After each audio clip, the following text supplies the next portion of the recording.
My name is Indy. I'm really thrilled to be here today to talk to you and kick us off around this awesome topic, which is product marketing.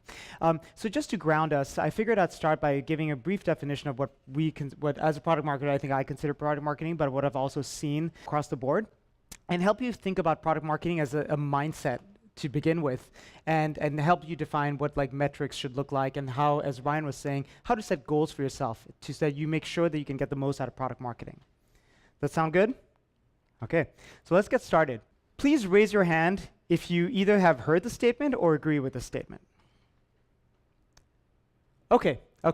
So I've heard it a bunch in my career so far as a product marketer, and I've worked a lot with developer tools, as Ryan was mentioning, both at Salesforce, at Box, and MuleSoft, at Google Cloud as well, right? And I think I've always heard this in conversations, especially with product leaders or just from developers themselves. A lot of times they tell you that too.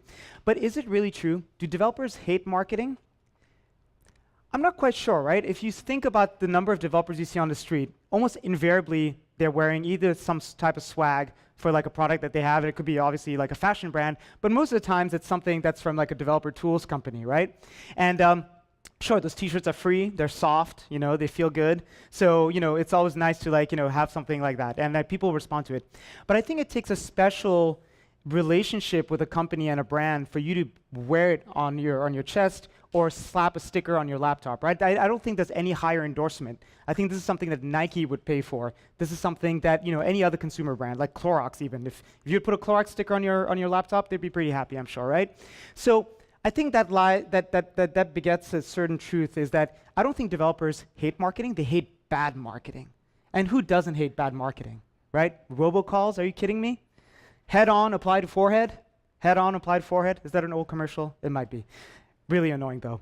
So I think developers respond really, really poorly to bad marketing. And for marketing, especially when you're focused on that audience, what's really bad marketing, I think, are things or where marketing doesn't hit the mark, is if you're inauthentic, or if you are basically, just phoning it in, right? If you're I've been at companies where we had an enterprise product that we were catering to IT decision makers, and then we were just saying, hey, may move this word around and that kind of thing, and it'll work, right? The strategy will work everywhere, no matter what the audience.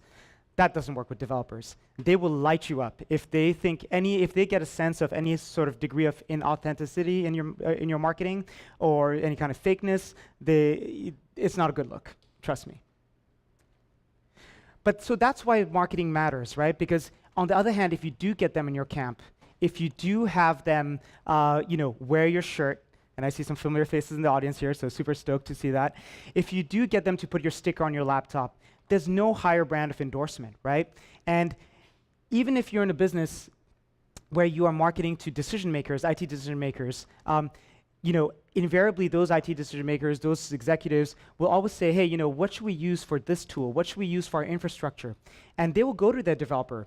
And if he or she says, hey, I heard about that company and they're rock, that's the feedback loop that you want to do. And so that's why developer marketing matters, and that's why product marketing and getting it right works. Really matters. So product marketing. What is product marketing? The way I think about product marketing is that it sits at the intersection of these three functions at your organization: product, sales, and marketing. So let's start with product. Product, I think the relationship you want to foster is one where you are basically the trusted advisor as a marketer to the product organization. If engineering and product build the plot of what you're building, marketing is going to deliver the narrative, right? So it's just like in the movies. One doesn't work without the other. And that's why it's really important to foster a two-way conversation between product and marketing. Sales. I've been at a bunch of enterprise companies, and this is definitely more true on the enterprise side than it might be on the consumer side. So whichever way you're orienting yourself. But sales, at the end of the day, is the front line to what you're doing as a developer tool and company, right? Is you want to equip them with materials that are authentic, that really are able to convey the value proposition of your product and how they help a developer be better at their jobs. So it's really essential to have that relationship with sales as well. Sales is best friend. And then finally, marketing. So obviously, you may be a company where you don't even have one marketer. So of course, the product marketer will have a direct relationship with marketing. But whether you're an organization large or small, I think what's really important to know is that product marketing, again, just because you're so cross-functional, will probably spend more time with either product and sales than marketing. So communication is of the essence. In my roles as a product marketer, whether I was at a small company or a big one, I was essentially the router for information. You know, I'd sit in like product sprints or like sprint reviews, figure out what we were building, and then immediately communicate the value proposition, and then, you know, pass it on to folks across channels like, you know, brand, web, and whatnot, right? So it's really important to build that relationship, because no matter what your size, product marketing is the one that's going to be that channel and that router of information. So put together, it's a really valuable discipline and even a mindset. Like, even if you don't have all these functions all baked and whatnot, just having that mindset of a product marketer is really valuable, because it's the closest thing to being a general manager for some of these areas that you have. Not only are you thinking about what are you building, how are you going to sell it, but also, you know, how are you going to sell it, and like and why, right? Like, these are all areas that you need to think about, whether you are a marketer, you want to hire a marketer, or if you're just a founder as well. So no matter the size, this is a mindset that you need to espouse, because you need to talk, and it helps you think like a product marketer. So we've talked a lot about the framing. Let's talk about how do you actually frame success and define it. So in my career, I think I've seen product marketing being used in many different ways, but invariably, no matter what the situation, there were always three things that helped me do my job, or helped me think about how I wanted to do my job and lead my team. Funnels, stars, and metrics. So cryptic labels. Let me get right to them. Funnels. All right, does this look familiar? Right, okay, it's a sales funnel. I think a lot of people who have seen or been in a sales process have kind of seen this, right? Top of the funnel is everything on awareness and interest. Middle of the funnel is like consideration and preference, and, you know, making sure that people get to use your product and try it. And eventually bottom of the funnel is when you make that sale, right? When people, like, you know, sign over like a purchase order or a check to you, right? Now, developer marketing and funnels and product marketing for developers is not that much different, right? You have funnels, turns out, are also great for developer marketing. And that's because you're able to, instead of like driving to, you know, a sale or that kind of stuff, sometimes, I don't know if your product is free or you have different versions of it. You know, I think for a developer, when you're working with them as an audience, what you're trying to get is not to try to convert them. They're not necessarily the decision maker or the buyer, but they will be the user and the adopter of your solution. So what you want to do, the one nuance between a sales funnel and a developer marketing funnel, is that you want to drive towards, bottom of the funnel, you want to drive towards adoption and advocacy. And what's great about a funnel is that you can also make it work the same way as you do for your main sales activities. You can have it snap to specific goals, right? And you can also have associated programs and content that snap to each of it.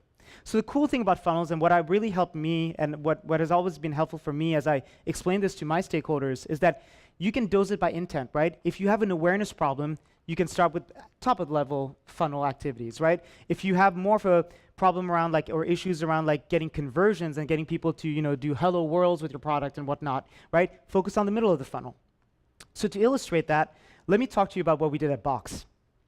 I was at Box for about 3 years. I see Jeremy over there. Peace. And both Jeremy and I were working on the platform team at Box. And so our biggest issue with developers is that they thought that we were Dropbox. You know, I think that it happens, right? You know, when you have a name that's very similar and you actually do almost the same thing, it's pretty tricky, right? And developers know that Dropbox had like this huge, you know, sway with like consumers and a lot of eyeballs. But enterprise developers, and we were able to convert them and hone on this value proposition, that we were able to help them get into enterprise accounts, right? Because we had the right platforms and the right APIs and the right approach to making something really robust that was enterprise grade. So this is how we looked at our funnel when we were at Box. You know, we were able to snap to different elements, and I'd like to tell you that we had this all baked out, that Jeremy and I presented this to our VPs from the day one. You know, I would love to tell you that, but the truth was we kind of stumbled on it. We tried a lot of things. Early on in my career, and especially working with leadership, you know, and for people who did not really know what they wanted, I think, you know, our CEO at Box, Aaron Levy, said, hey, we want 10,000 developers. You're like, we didn't know why or when. But that's what he wanted, right? And I think we had to kind of stumble on how to get there. And so, like I said, I'd like to tell you that we did this and we had really thought it through, but we kind of stumbled on it, and it was more like random acts of marketing. But at the end of the day, it came together all pretty well. I think the results sort of spoke for themselves. Within 2 years, we spun up our own developer conference that was just as big as our customer conference. We also did some cool things, like we took a bunch of our integration partners and put them on the 101, and where to the point where their investors would call them and be like, "Hey, Breezy, I just saw your logo on the 101. What's up with that?"